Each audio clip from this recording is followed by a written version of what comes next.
Welcome, dearly beloved anointed ones. One wrong move can cost you everything, but one unseen move can end centuries of bondage. Do you know that in neuroscience, the human brain can process a decision in as little as 200 milliseconds, faster than the conscious mind can even register it?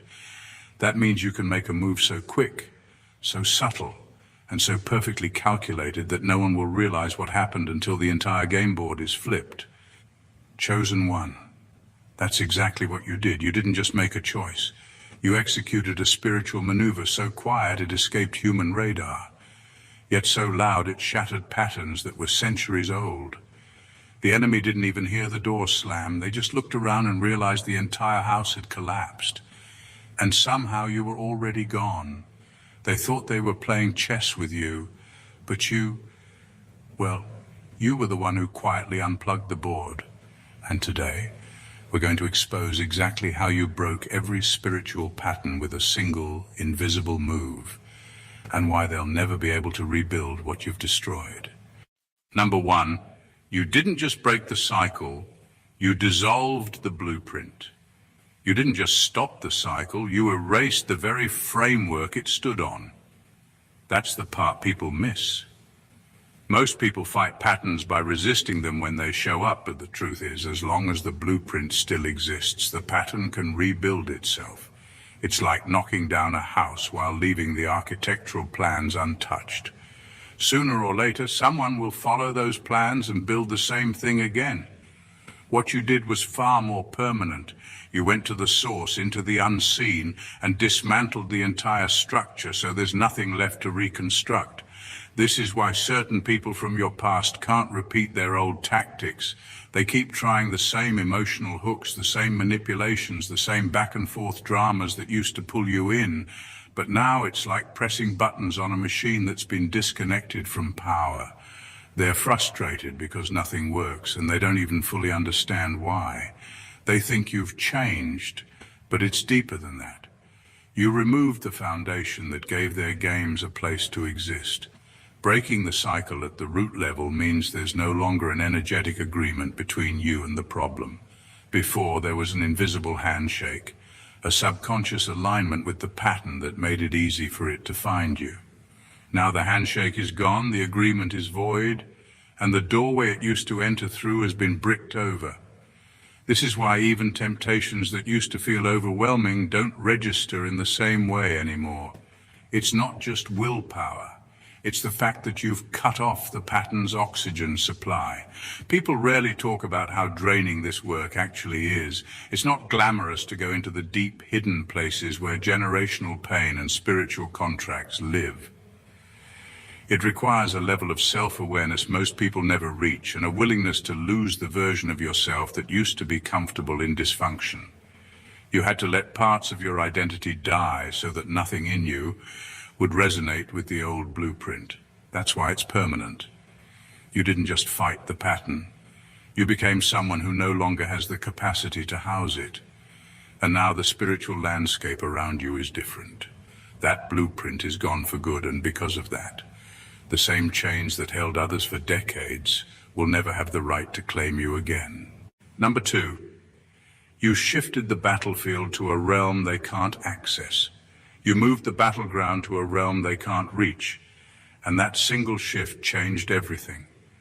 Most conflicts repeat because they're fought on the same territory every time. The same emotional space, the same mental triggers, the same old points of attack.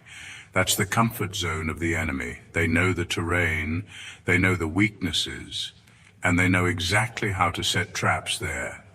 The problem is, as long as you keep showing up to fight in that same arena, you're fighting on their terms. What you did was break that agreement. You stopped showing up where they expected you to be and elevated the fight to a dimension they don't have access to. This isn't about avoiding conflict. It's about changing the rules so completely that the other side doesn't even know how to play anymore. You stopped operating on the emotional frequency where they could reach you. Their insults, games, and manipulations are still being sent out, but they don't land because you're no longer tuned in. It's like they're sending letters to an address you no longer live at. They're waiting for a reaction, a defense, a breakdown. But there's only silence because you're not there. That shift didn't happen by accident. You learned that energy attracts its own kind, and as long as you stayed in certain emotional states, you would be easy to find and engage. So you started raising your spiritual and mental position. That doesn't just mean being more positive. It means being intentional about where you place your focus, how you respond, and what you refuse to engage in. The higher you went, the less visible you became to the tactics that used to work on you. Now the battlefield is in your territory. You're fighting from a position of clarity, peace, and strategy, not chaos. That makes them uncomfortable because chaos was their weapon and their shield. When you refuse to fight on that ground, you strip them of both. And here's the real power in that move. When they can't reach you, they eventually have to retreat or fight among themselves because their usual source of power is gone. By moving the battlefield, you didn't just protect yourself. You turned their greatest advantage into a dead end. Number 3, you became the variable that ancient patterns never accounted for. You became the one thing the pattern could never predict, the variable it never planned for. Spiritual and generational cycles survive because they rely on predictability. They know that when certain pressures come, the same reactions will follow. They count on fear showing up in the same way, pride showing up in the same way, and pain leading to the same destructive choices. This is how the loop keeps running, by assuming that the next person in line will follow the same script without even realizing it. But you didn't. You disrupted the sequence. Where the pattern expected anger, you responded with composure. Where it expected you to give up, you persisted. Where it expected you to seek approval, you walked away from the table completely. You became the unpredictable factor that throws off the entire formula. Once that happens, the pattern can't adjust fast enough because its power is in repetition, not adaptation. This change didn't happen because life suddenly got easier. In fact, it happened in the middle of some of the toughest moments you've had. What shifted was your awareness. You began to see how every situation was trying to push you toward a pre-written outcome. You started noticing the setup before it reached the climax. And instead of going along with it, you began to break the chain link by link. Patterns aren't built to handle people who question them.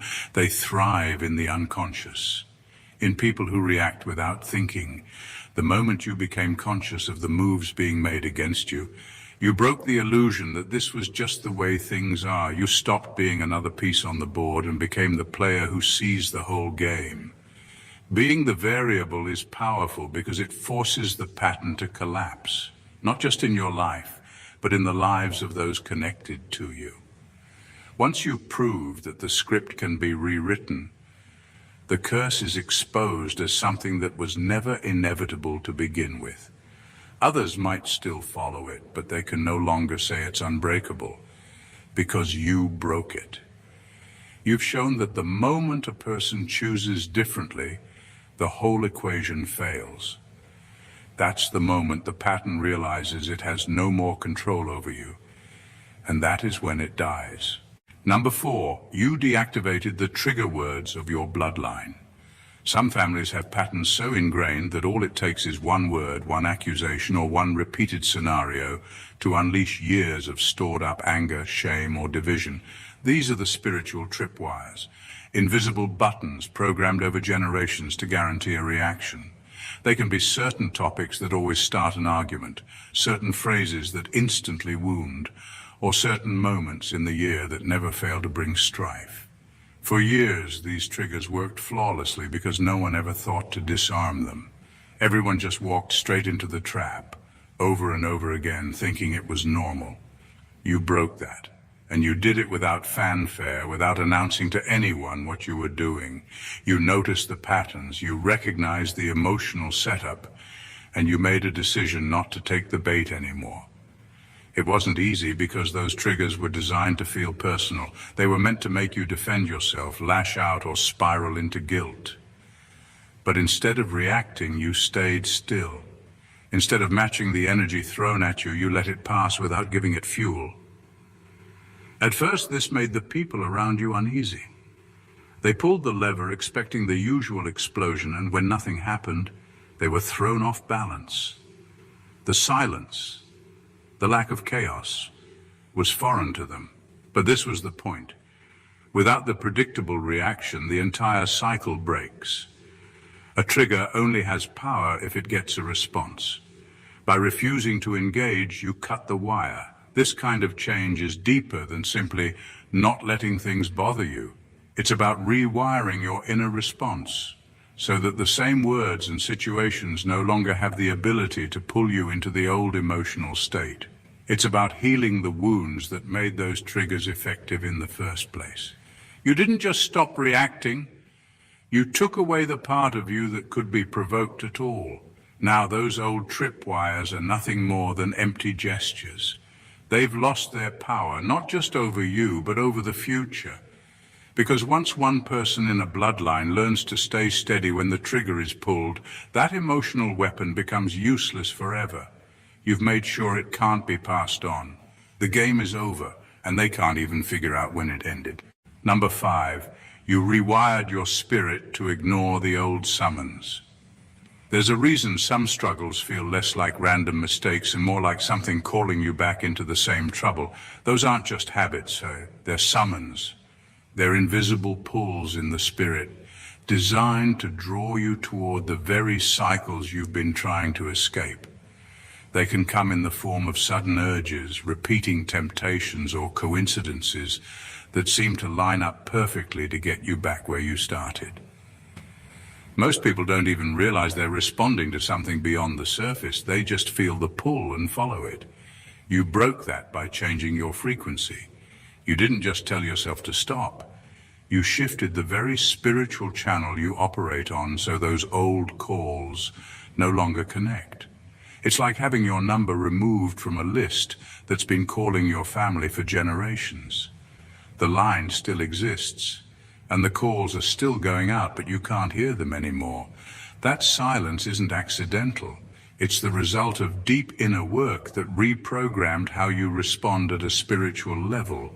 This wasn't about willpower alone, because willpower can still hear the call. It just tries to resist it. What you did was remove yourself from the range of the signal completely. You addressed the root of why those summons had access to you in the first place. The unhealed wounds, the unresolved agreements, the subtle attractions to what you knew was harmful. You broke the hidden contracts that gave those patterns the right to call you back. Now, when the old cycle tries to lure you in, there's no reaction, no curiosity, no emotional spark that can be used as a doorway. The chain is gone and the hook can't catch you because there's nothing in you that wants what it's offering anymore. This confuses those who once had an easy path to pull you back into dysfunction. They're using the same bait, the same words, the same setups, but you don't even look twice. The power in this isn't just that you're free now. It's that the summons has lost its future hold. By removing your frequency from the range of that call, you've also ensured that it won't echo into the next stage of your life. The voice is still shouting, but for you, it will forever be nothing more than silence. Number 6, you outlived the expiration date of the curse. Some spiritual patterns don't last forever on their own. They have an expiration date. The only way they survive is by renewing themselves through the next person in line. That's why certain struggles seem to run in the family. It's not that the curse is immortal, it's that someone keeps carrying it forward, whether through choices, agreements, or unhealed wounds. The curse feeds on continuity. It expects each generation to collapse in the same spot so the cycle can start over again. You disrupted that expectation by making it past the stage where it had the most control. For some people, the breaking point is a certain age. For others, it's a season of intense hardship where the weight of the curse is at its peak. In your case, you reached the point in life where others before you gave up, fell apart, or repeated destructive pattern, but you didn't. You endured what was meant to finish you, and because of that, the curse couldn't refresh itself through you. This survival wasn't just physical, it was emotional and spiritual. You didn't just make it to the other side, you made it without allowing bitterness, addiction, violence, or self-destruction to take root in you. That's what stopped the transfer. Curses can't just attach themselves without consent. That consent is often given unknowingly, through our agreement to keep reacting in the same old ways. You denied that agreement, and in doing so, you closed the gate it was trying to pass through. Now the curse is stranded. It tried to wait you out, banking on history repeating itself, but you went beyond its limit. You lived past the point where it had influence, and it can't leap forward because you aren't carrying it anymore. You didn't hand it to your children, your relationships, or your community. You starved it of the one thing it needs to live, a willing host. This is why your life may feel lighter now, even if everything isn't perfect. That invisible pressure that used to hover over certain seasons is gone. You've outlived its reign, and because of that, it can't touch the future. You broke its chain, not by fighting it head on, but by refusing to fall before its time limit ran out. And now, that expiration date has passed forever. Number 7, you refuse to play the villain in their script. Some cycles survive because someone is always willing to play the role they've been assigned. In toxic family systems, broken relationships, or spiritual battles, there's often an unspoken script that everyone knows by heart. You were expected to be the villain, the one who loses control, makes the wrong decision, or says the words that give them ammunition to paint you as the problem. They needed that version of you so the pattern could keep running and their narrative could stay intact. You ended that by refusing to step into the role, no matter how many times they tried to provoke you. They tried to bait you with the same insults, set you up in the same traps, and recreate the same situations where they could point and say, "See? They're exactly who we said they were." But you didn't give them the reaction they needed. You stopped delivering the lines they wrote for you. This wasn't about staying silent just to look good. It was about actually changing on the inside, so their attacks no longer connected. When they tried to hit the old you, they found out that person didn't exist anymore. And without that person, their whole production fell apart. The arguments they had rehearsed in their head suddenly had no opponent. The scenes they wanted to replay had no energy to feed on. The more you refused to perform, the more awkward and empty their script became. The truth is, some people and spiritual patterns can only exist if you agree to be a certain character. When you stop playing that part, you rob them of their main plot line. You don't just ruin the scene, you end the entire story they were trying to tell.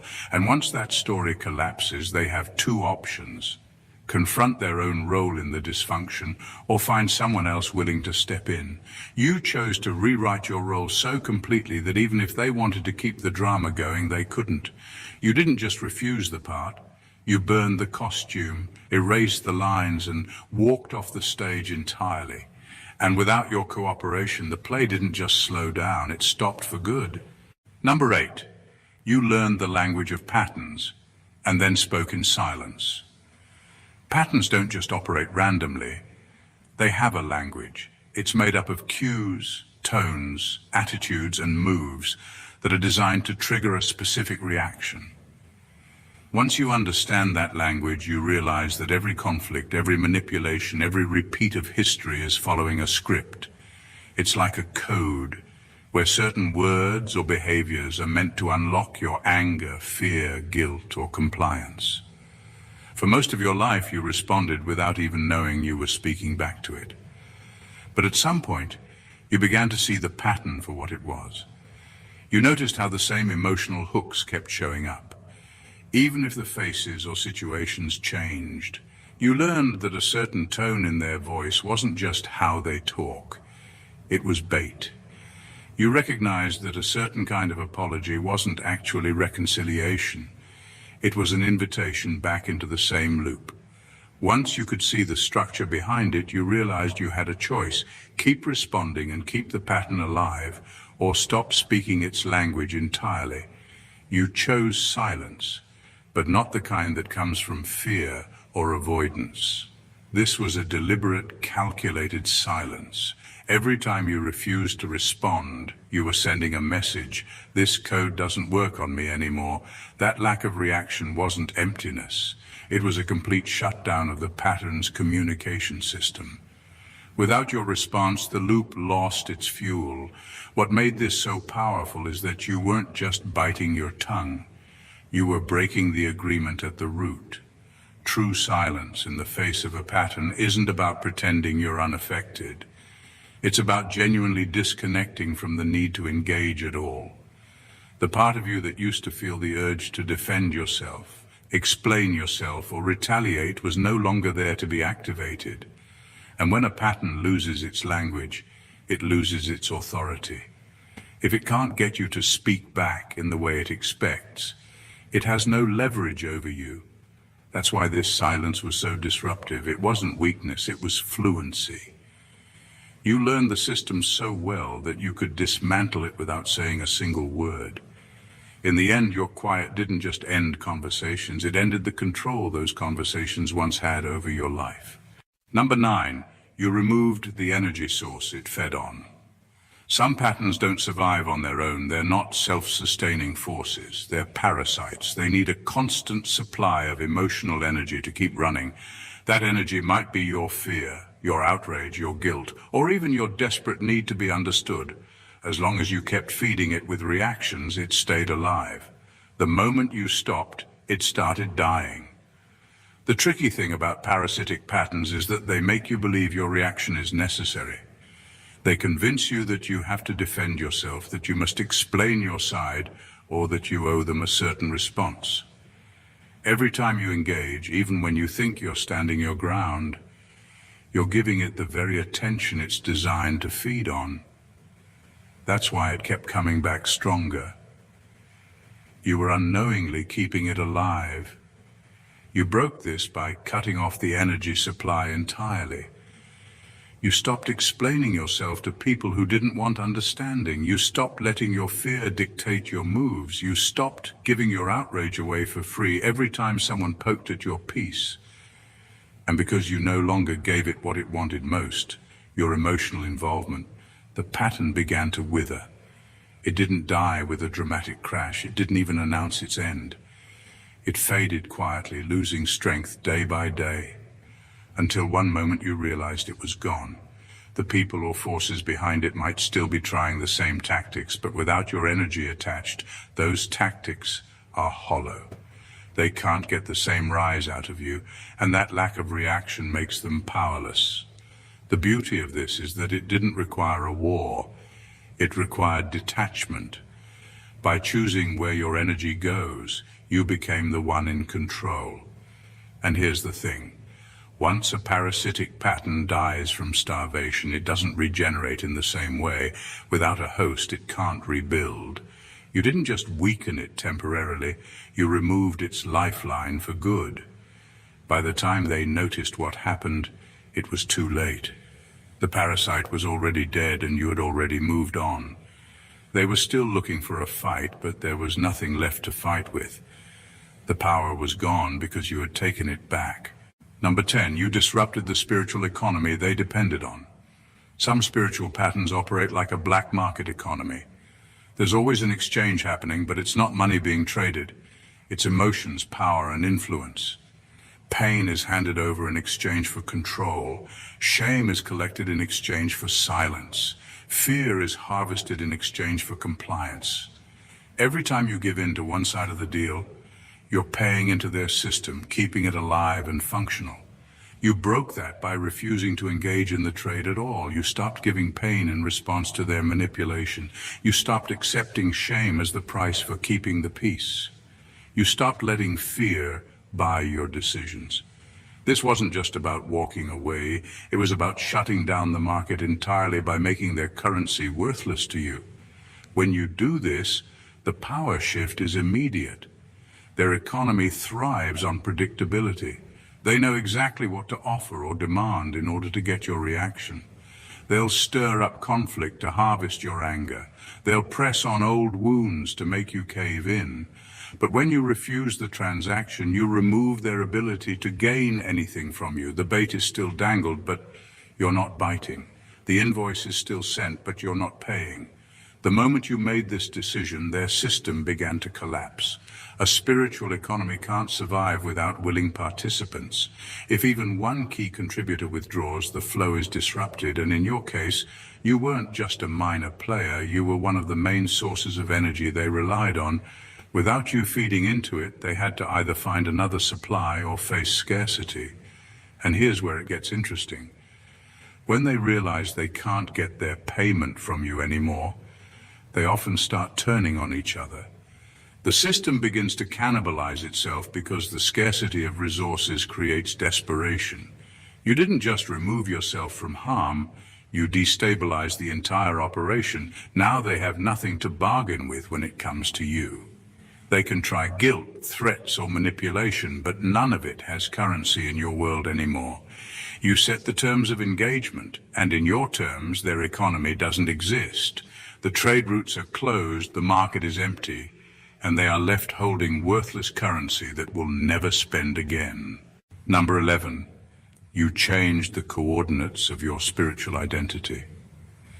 Some people fight you based on a map that no longer exists. They have the coordinates to where you used to live, emotionally, mentally, and spiritually. And they keep aiming their arrows there, expecting to hit the same vulnerable spots. But they don't realize something crucial. The you they're targeting is gone. That version of you has been dismantled, rebuilt, and moved to a new spiritual address they don't even know how to find. In spiritual terms, this isn't just personal growth. This is a relocation. You didn't just change your behavior, you changed your atmosphere, your frequency, and your alignment. That means the attacks designed for your old self can't reach you. They're coded for a past version of your energy signature. It's like trying to send mail to a house that's been demolished. The envelope might be addressed with confidence, but it'll be returned to sender every time. This is why certain triggers no longer work. They can still press the same buttons, but the wiring underneath has been rerouted. They can still speak the same insults, but the words no longer find the same doorway into your spirit. Even the manipulations they used to rely on fall flat because you're no longer living on that frequency where they have access. When your spiritual coordinates change, you also become harder to track. In the spirit realm, your location isn't just where you are physically, it's the sum of your mindset, your habits, your alignment with truth, and your faith. By upgrading all of these, you essentially cloaked yourself from enemies who rely on predictability. They're still looking for you at the intersection of Fear Street and Doubt Avenue, but you now live somewhere between Peace Boulevard and Purpose Drive, and their GPS can't calculate a route. The most powerful part, you didn't just move away, you moved up. This is a spiritual elevation, which means even if they could see you, they couldn't reach you without ascending themselves. And because they refuse to grow, they will always be shooting arrows at the ghost of who you used to be, never realizing they're wasting their ammunition on empty air. They think they're still in battle with you, but the truth is, the battlefield they're standing on is abandoned. You've already left the war zone and built a kingdom elsewhere. Number 12. You removed yourself from their time loop. Toxic spiritual systems operate like clockwork, not random but rhythmic. There's a cycle to their warfare, an unspoken schedule they count on to keep you bound. Certain attacks would resurface at the same time every year. Certain triggers would be activated during specific seasons of your life. Sometimes it was tied to your birthday, a holiday, or even a traumatic anniversary they knew could reopen wounds. This wasn't coincidence, it was a time loop. These loops are built on predictability. The enemy studies your patterns, your emotional history, and your seasonal vulnerabilities. Once they identify when your spirit is most tender or distracted, they create a recurring ambush. It's why you might have felt like, here we go again. This always happens around this time. The truth is, they were depending on your spiritual calendar to stay synced with theirs. But you did something radical. You stepped out of their timeline. You refused to keep living according to their cycle. This wasn't just breaking a habit. It was breaking an appointment in the spirit realm. You cancelled the recurring meeting they thought they had with your downfall. You stopped showing up for the same battles, the same arguments, the same patterns. You removed yourself from the clock they were using to control you. The moment you disrupted that rhythm, their whole strategy started falling apart. Like dancers trying to perform a routine without music, they lost their coordination. The insults arrived but found no opening. The sabotage was launched but landed in an empty field. Even the spiritual traps they laid in advance expired unused because you were no longer walking into them at the usual time. Stepping out of their time loop means you've shifted to God's timing. And God's clock doesn't run on their schedule. His seasons for you are unpredictable to your enemies and perfectly protected. They can't anticipate your next move because you're no longer moving in circles. You're moving forward. Now, when they look for the old season where they could catch you weak, they find nothing but silence, no entry point, no emotional trigger, no familiar script. You didn't just break the loop, you stepped into an entirely different timeline, one where their seasons of control will never come around again. Number 13, you didn't just heal, you deleted the wound's memory. Most people think healing is when the pain stops, but in the spiritual realm, that's only half the battle. Some wounds close on the surface, yet deep within, the memory of the injury stays alive, like a dormant virus waiting for the right condition to reactivate. That's why certain words, faces, places, or even smells could once send you spiraling back into an old hurt. The body and soul remembered the trauma, and that memory alone was enough to reopen it. This is how cycles often sustain themselves. The enemy doesn't need to create a brand new attack. They just poke the scar and let your own memory do the rest. That's why, for years, you might have found yourself bleeding from wounds you thought had healed, realizing you were still emotionally tethered to old betrayals, losses, and abuses. But what happened in you was rare. You didn't just heal, you deleted the wound's memory. God went into the spiritual DNA of your pain and rewrote it. He erased the emotional file that used to store that injury's trigger points. When the enemy now tries to run the open wound program, the system returns an error message, file not found. This level of healing is dangerous to your adversaries because it removes their favorite weapon, predictability. They can no longer count on the old cues to work. The song that used to make you cry now makes you smile. The street you once avoided is now a place you walk with peace. The person who once defined your worth no longer has a say in your identity. And here's the deeper truth. Deleting the wound's memory doesn't mean you forgot the event. It means you removed its ability to define your reactions. You retain the wisdom, the lesson, the insight, but without carrying the emotional landmine. The scar itself has dissolved into something unrecognizable to the enemy. Now, when they come with the same playbook, they discover you've upgraded your entire system. You're no longer running the old software of pain. You're operating in a new OS of freedom, one that doesn't just reject the attack, it no longer even registers it. That's when they realize this isn't just healing, this is divine reprogramming. Number 14, you became the proof that the pattern was never God's will. Some patterns survive for generations because people start believing they are holy, natural, or somehow pre-approved by God. They get wrapped in cultural traditions, family customs, or even misquoted scripture until they appear untouchable. This is just the way things are, becomes the sacred chant of those still bound by it. And in that belief, the cycle thrives, not because it's right, but because no one dares to question it. But then you happened. You didn't just survive the pattern, you dismantled it, and in doing so you shattered their favorite illusion, that this cycle was God's design. The moment you walked free, you proved it was never divine, never inevitable, never unbreakable. You became living, breathing evidence that what they called truth was nothing but a well-fed lie. This is why your freedom feels so threatening to them. because your life now functions as a contradiction to their entire worldview. Every time you smile without the weight they still carry, every time you succeed without the compromise they swore was necessary, you are exposing their pattern as counterfeit. You don't even have to speak. Your very existence now rebukes their doctrine. And here's the sharp edge of it. When someone like you breaks a pattern, you don't just liberate yourself. You make it impossible for others to keep pretending they didn't know better.